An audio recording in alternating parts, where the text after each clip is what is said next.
Good evening, everyone. So, diving right into this week's video and reading, Dr. Paul gave us, of course, a lot to think about and to dissect. I really enjoyed his lesson on content equals thinking, and that it's not really equals thinking, that content and thinking are the same thing. Once again, he talks about how there are instructors out there that think that they are two different things, and they're not. And so um, there are a lot of good points that I want to hit on. So I'm going to try to jump right in. Um, if you don't know, I work in higher education as an advising coordinator at a community college.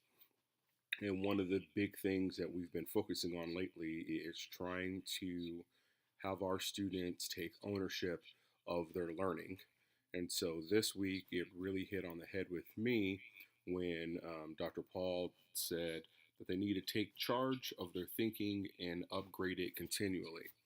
One of the biggest arguments that we are also having right now is mandatory orientation. As we have all gone through an orientation process at one point in our lives. Um, for a 4 year school, it usually is pretty mandatory, but for a community college, it's not. And so a lot of our students find it meaningless. They don't see the point of it, they think it's a waste of time.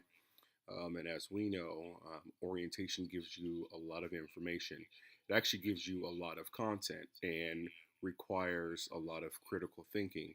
And a lot of people aren't on that page yet. And so when he brought up that point this week, it really resonated with me because I'm having conversations about that now with my colleagues. Other good points that he made, he talked about being in the classroom and after a lecture or explaining a certain piece of information, instead of asking, um, do you have questions?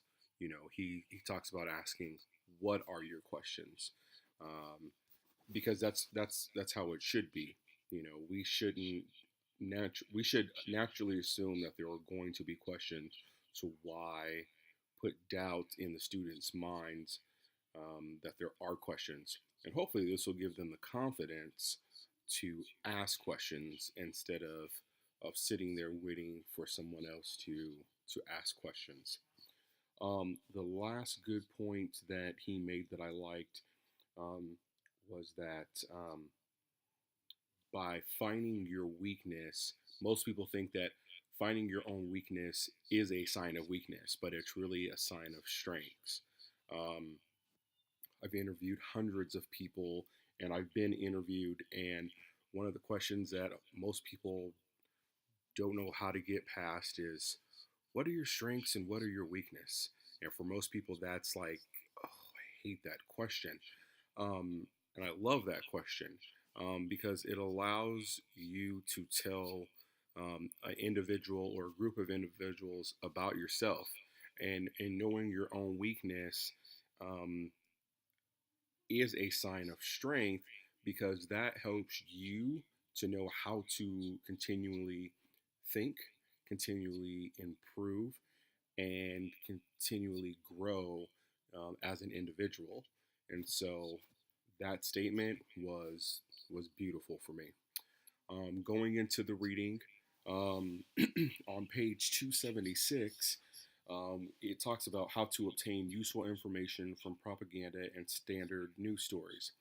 Um, in the middle of that, it asks a lot of great questions. Who's the intended audience? What point of view is being privileged? And that goes back to what Dr. Paul was saying is that without those great questions and without asking questions, how are we supposed to learn? How are we supposed to know that the content is true? And so, those two just really tying into each other.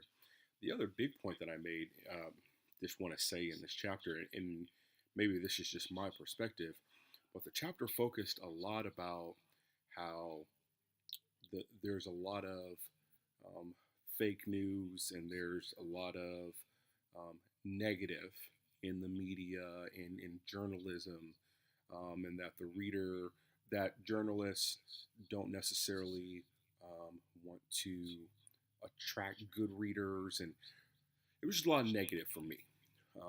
And I've had friends or family members who are journalists, and while society does control what journalists write, there are really good journalists out there that want to bring the truth and want to tell a story. And so I think there were smaller businesses, or what am I trying to say? Um, new newspapers, facilities, or I'm butchering this, but I think you know what I mean, who hired journalists to write the story, to give the reader the facts and to let them disseminate how they felt about it. But they presented the fact, the story, and it was the truth. They did their homework. They gained and spoke with sources. And so for me, when I was reading this chapter, it just felt like there was just a lot of negativity towards journalism. And I think overall, I think a lot of journalists want to write good stories. And yes, they're being hindered by their bosses, and how society and what society wants to hear. But I don't know. That's just kind of how I felt about this week's chapter.